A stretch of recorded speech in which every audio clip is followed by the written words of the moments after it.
Well, welcome one and all to another fun interview. This time we have the man himself, one of the first signings. Of course, Vicente was the first signing, but then right out of the bat, we had this man, Sir JC Alvarez, also known as Juan Carlos Alvarez Jr. And well, of course, a little accolades for you all. Well, coming from the Toros Academy, as well as also signing his right to play for none other than in college, American University in the Patriot League. We have once again Juan Carlos Alvarez. How are you doing, sir? Good, good, good. How are you, Jacob? Thank you for having me.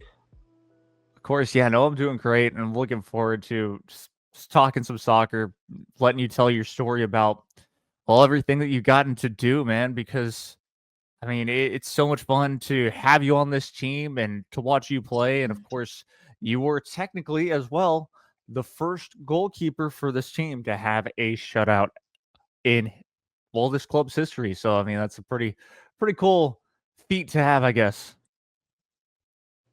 Yes, yes. Thank you.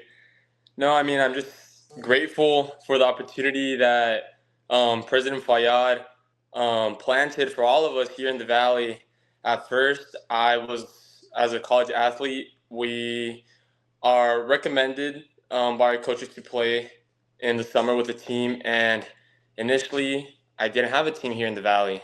So at first, I started to look at options out in Texas to stay in state, hopefully. And a bunch of those clubs were either USL2 teams or MPSL.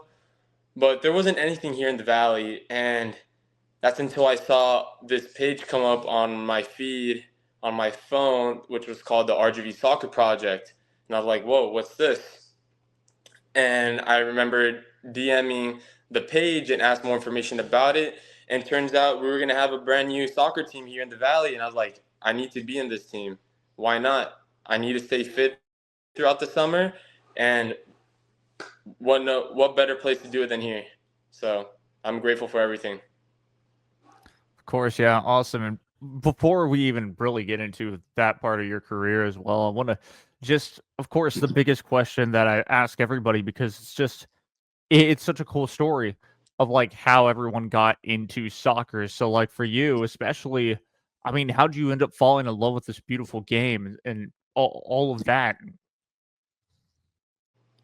So my love for soccer started off with influence by my dad.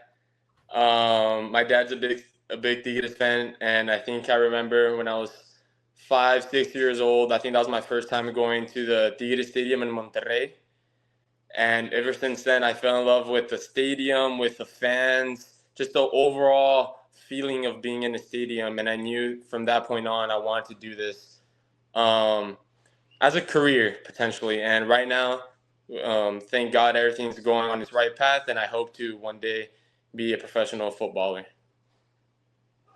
That's awesome. That's awesome. And of course, yeah. What So, of course, yeah, you fell in love with soccer, but the biggest thing, of course, is it's so interesting of how people end up falling in love with being a goalkeeper or anything like that. So, like, did you try any positions before you really just, of course, landed on being a goalkeeper? Because I know that's normally a lot of how everything ends up kind of happening. Yes, yes. Funny enough, I actually started playing back in youth. I first started off playing in this league called MISA in McAllen in the De Leon fields. Funny enough, I started off as a center back, I believe. And then I ended up transitioning to a midfielder and then striker. And then, funny enough, around 2014, it was the World Cup. And one of the biggest heroes and one of the most recognized players for the Mexico national team was Memo Ochoa. So I remember one day watching a game with my parents in the living room, and I was like, you know what, Dad? Can you buy me a cheap pair of gloves from Academy? Like, it doesn't have to be anything expensive. I just want gloves, please. He says, okay, I'll buy you some. Then the next time we go to a training session with my team, I take them. I go through the training session, and towards the very end, I tell all my buddies at that time, hey, shoot at me. Like, I wanna try being a goalkeeper at the end of the session.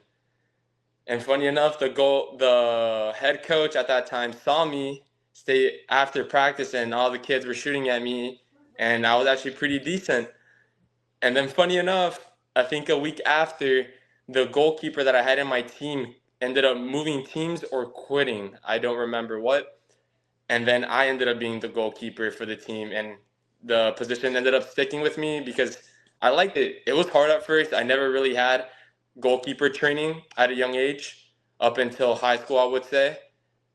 But it was a rough path, but I ended up loving the adrenaline of being a goalkeeper, being the shot stopper, that feeling of saving the shots and just keeping a clean sheet. It was just an amazing feeling, and I ended up falling in love with the sport and the position. That's that's so cool. What a story indeed. Of course, starting off as well, I think everybody does down in the valley, down here at least in the upper valley of McAllen, at Misa, at the Delion Fields, which of course I have fond memories of that place as well.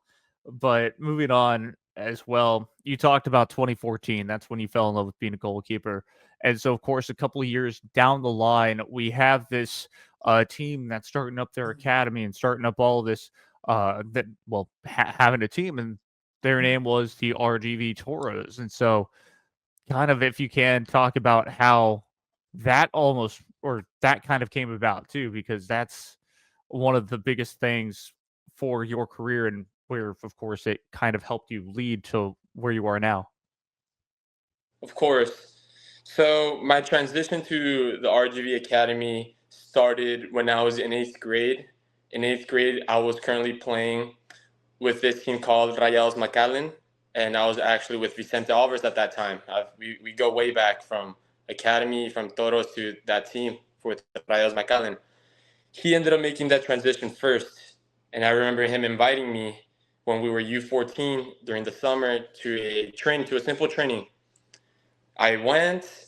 I liked the environment. It was a very professional environment, great coaches, great staff, great mythology of play. And I was like, you know what? If I want to take the next step in my career, I need to be here.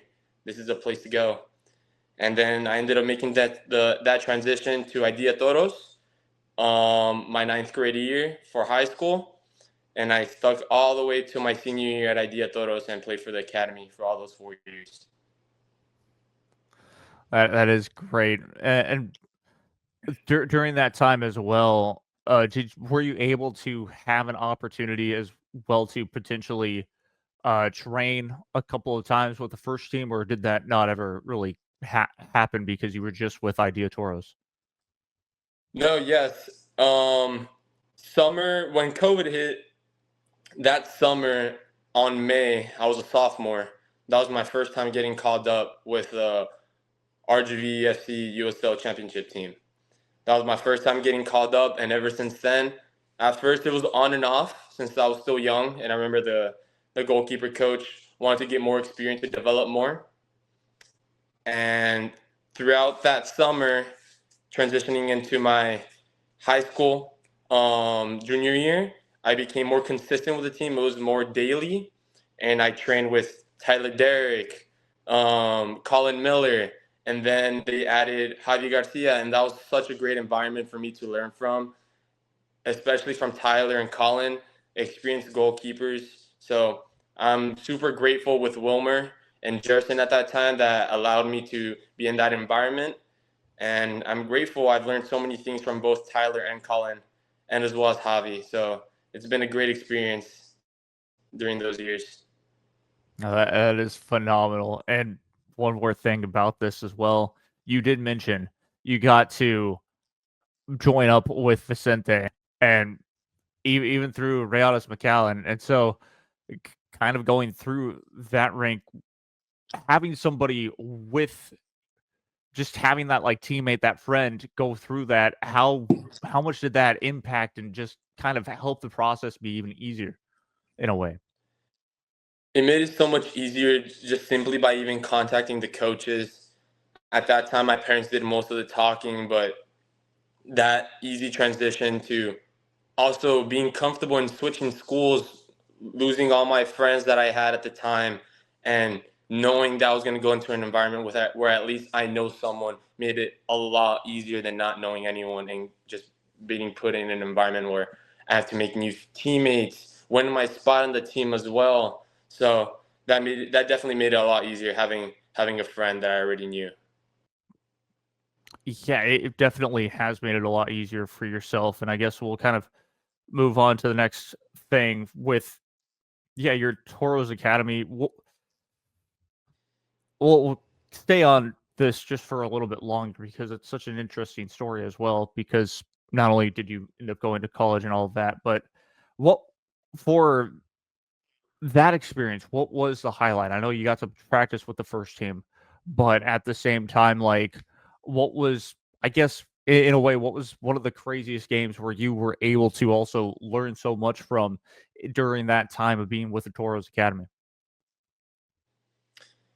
I would definitely say playing against those MLS academies. An example would be the Houston Dynamo, FC Dallas, Austin FC. Towards my junior year, I believe that's when it became an academy. Definitely those big games, as well as Solar's a big respected academy in the Texas region. Playing against those teams at an early age, I would consider when I first started my freshman year and playing in the DA. It definitely helped me develop as a player a lot. It made me more mature with certain decisions that I had to learn and be better at. So that would be my biggest thing, playing against those big top academies in the country.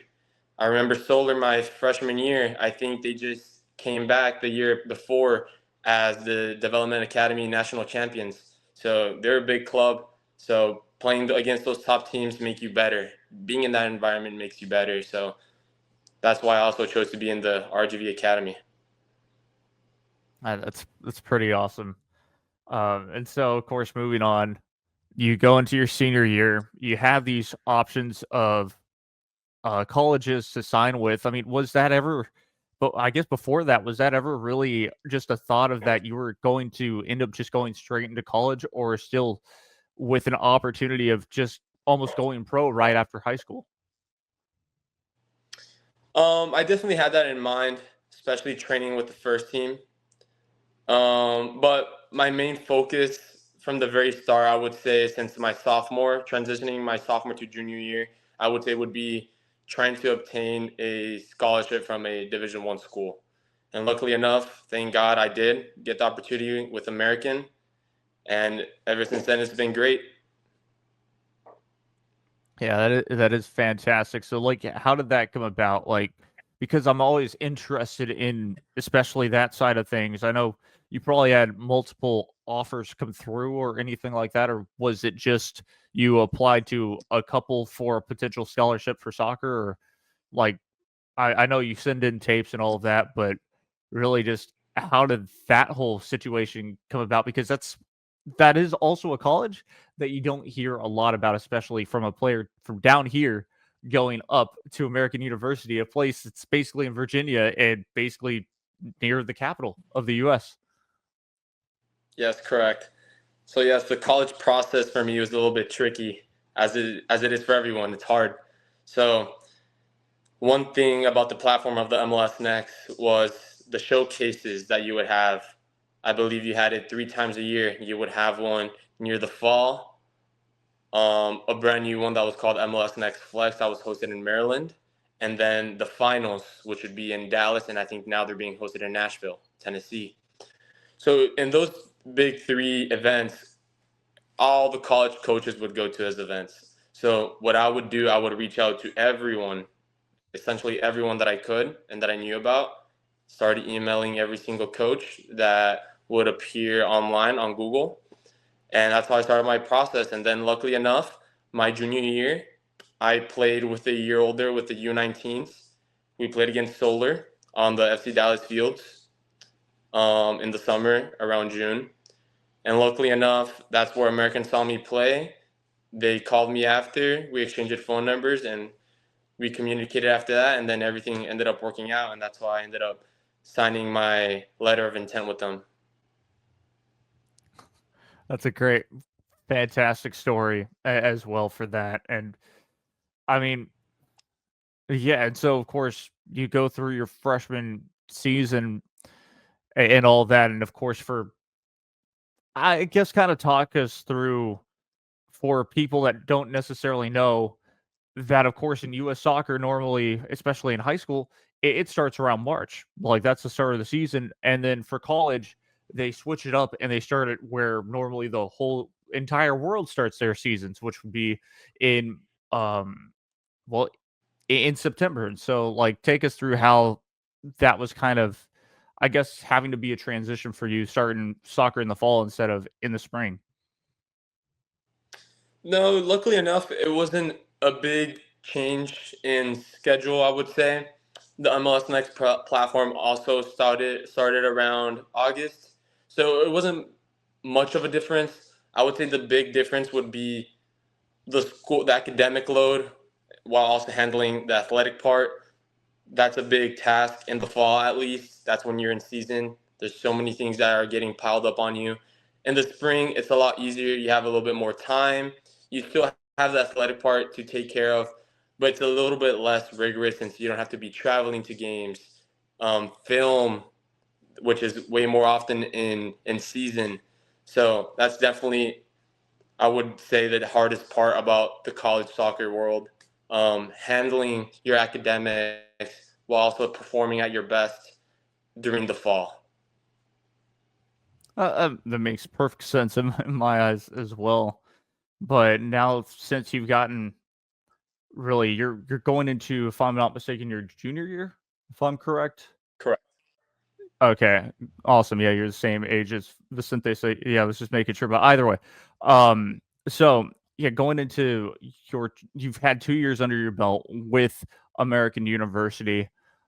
Just like w- not only what have you learned, but also who's been that really, I guess, difficult opponent in your conference? It's the American Conference, so it's normally those prestigious schools. But what has it been like playing up north in a top tier environment so far? And like I said, well, who has been that really challenging opponent for your team and for yourself? And do that where you'd have to do more workload than if you were to play against a team potentially like maybe a I mean, I don't really know. Maybe a UTRGV or something like that. Yes, in our conference, I would say our derby match, which would be a little bit more special, would be against Loyola, Maryland. They always give us a tough time as well. I mean, all teams are really good, but I would say I would pick them out of the bunch. That is definitely, it has a different feeling when we play against them. And then for out of conference, I would say one of the most tough opponents that we played would be, for example, West Virginia. We played them my freshman year. Um, we've also played in our spring seasons and even in our fall seasons. We've played Georgetown. We have Georgetown 10 minutes away from my university. We've also played UVA, University of Virginia. These top ACC teams, Big Ten teams, ACC, you name it. All those big conferences, we played against them, and we compete well. We compete really good, and our team is strong, and we could do it. And yeah, it's been great. That's awesome, and that makes me smile a lot too. That especially for American University, they're not taking their not preseason, but their non-conference lightly as well. And it's funny that you mentioned, of course, y'all played against the likes of West Virginia as well. And that has a little soft spot in my heart because when I was a kid, for some strange reason, I liked that school, but I'm an Aggie through and through. But that's awesome. And so also with that kind of so at American University, of course, you've been playing. Not only what has that been like, but I guess yeah, what has the vibes in a way been like? What has the culture been like for you? Was that a big culture shift from going from an academy to a college? Because I'm sure that they have a phenomenal program there. But I'm just like curious of if there was any really big culture shifts, or were you able to just kind of once you were there, it was just business as usual? Obviously, there has been like the slightest bit of a cultural change, meeting you guys, learning the system there. I would say just about that. But in terms of mentality, we have such a winning mentality and intense mentality when we go through each training session, film, everything that you could think of. We all give it our 100%. So it wasn't big. It wasn't a big transition, I would say. It would just be more about the little things, about getting to know new people and knowing how they are. That would be the biggest change, and getting to learn new cultures too. My team is a very diverse team. We had people from Australia, from Africa, from Japan. So we're a very diverse team, and that's what makes our team special, I would say. We get to learn a lot about each other, and I think that also unites us as a stronger team as well. 100% would have to agree. And now I guess moving on to what we were all ready for, as we're talking about your Red Crowns experience. You already mentioned it at the start of how kind of things came about, but what has it been like? What was, I guess, from the start? Because I remember getting to meet you at the stadium on that Friday before your first home match, but even before then, for your first practice, what was that like? Being able to meet the team, meet the coach, and just seeing that type of, I guess, sort of excitement in a way. It was great meeting the coaches, Coach Rafa, the goalkeeper coach, which was also the assistant, Coach Medina, getting to meet the guys. It was great. The standard was set since the very beginning, since the first session, that we want to be a winning team. We need to set the culture as well, a winning culture, a brotherhood as well, to be united together, whether it's the highs, the lows. So that standard was always set since the get go, and that's something that I believe has helped us since till now. This this past weekend was a big test, and it really shows how much we've came as well since the very beginning till now. And we're such a strong team right now. It's amazing. I love seeing this team grow, seeing this team be more together as one as well as a family. So it's been great.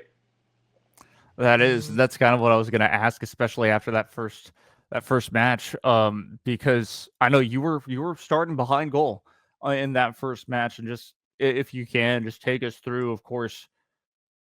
Did I'm sure you didn't, but I'm just curious, of course, did you have any of those like pre-match jitters, especially on the road at um a high school, funny enough, a high school field that I'm kind of familiar with, which was Saks up in San Antonio. So, like, did you have any of those? Were you a little nervous, or was it just again business as usual? Especially that you knew that you had a great team behind you, or ahead of you, I should say, trying to defend the goal before you would have to.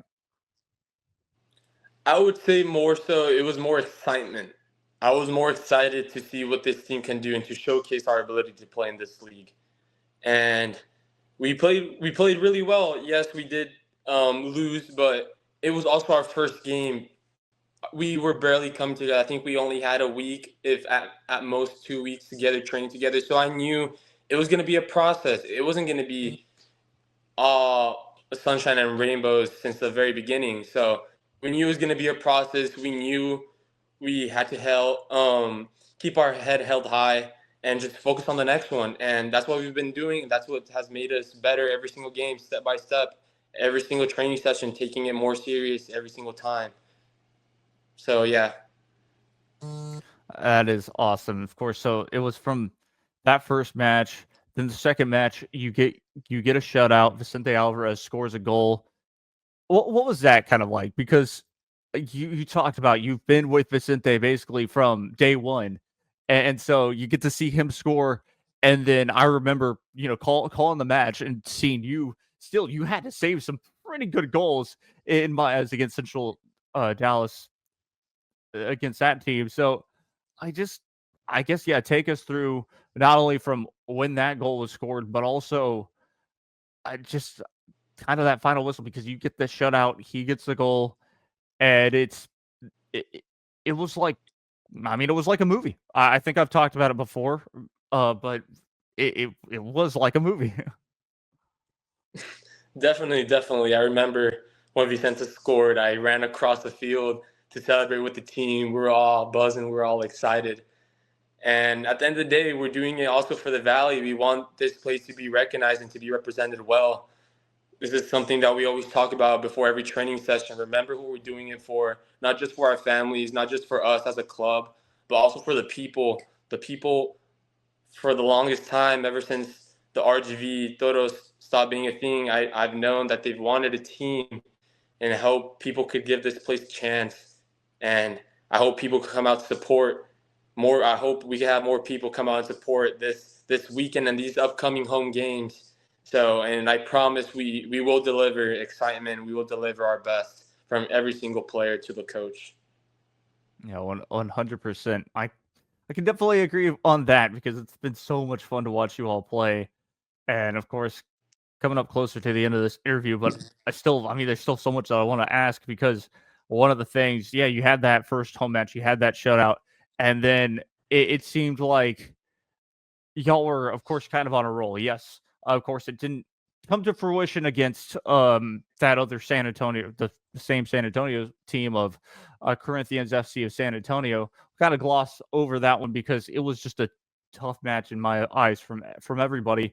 Felt like those same mistakes from the first match, but from that match, there felt like a little bit of a culture shift. And what I mean by that is this team, you all kind of in a way, y'all just decided, okay, forget about that one. Forget about the first match that we played. Forget about the second one against Corinthians FC. It's time to lock in even more and focus up because all of a sudden, y'all have not looked back. Yes, of course, you hadn't you they brought on, of course, Jack. So I guess before we kind of get into that, what has it been like having Jack in the locker room with you, Jack Crichton, as of course a goalkeeper? You'd be either number one or number two sometimes. And how has that relationship kind of been, especially having him around? It's been great. Ever since he's got here, it's been great. I get to learn a lot from him being from overseas in England. I know England, the national team, in general, they have great goalkeeper mythology. And I know he brings that into the team as well. So I love talking to him before the games. We talk to each other. We support each other in the warm-ups and practice. We discuss about little things, about what we think about certain games and what to look out for. And we help each other. So that's what I love. I love our team. I love the culture that we have. And again, we're like a family. We're always going to support each other, whether it's on the bench, whether it's on the field, doesn't matter. So it's been great having him around. I get to learn about him a lot as a person and also as a player. And like I said, him being from overseas, from England, it helps a lot, at least for me, to learn a lot about him and his methods of being a goalkeeper, his style as well. And I definitely pick up a few things as well. Yeah, and of course, yeah. Before we kind of end it, you're coming up. You all are coming up on a 3-match home stretch from, I believe, this Saturday, the next Wednesday, then the following Saturday as well. What can we look for, especially just from you all, and of course yourself, just in general? For, of course, I know y'all, the winning mentality is going to be there at home, but just, I mean, yeah, what can we expect from y'all? You can expect us a different type of unity, I feel, than compared to the other games. I feel now more than ever, we're basically halfway into the season. You will see a different team. You will see a different team that's more united, um, more intense since the very start of the game.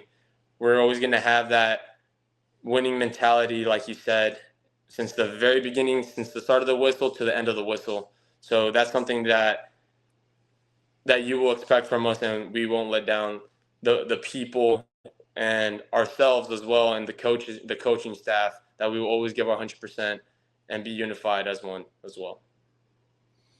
All right, and of course now, as we have hit half an hour, and I don't want to keep too much longer as well. I just so yeah, the floor is yours to shout anyone out that you'd like to, or just to say, of course, really anything for maybe this upcoming weekend or whatever. No, yeah, of course. Thank you for all the fans who have came out in support for these past 2 home games.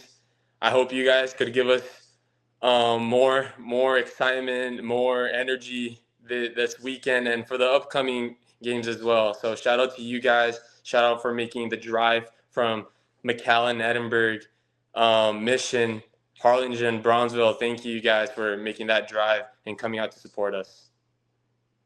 All right. Well, thank you so much, sir. Thank you so much, JC, for coming on and letting us pick your brain, letting us interview you because, gosh, those stories that you've been able to share, just your story from this, it's phenomenal. And well, we look forward to a lot more wins and potentially, well, if we're this far, let's win the whole thing. Of course.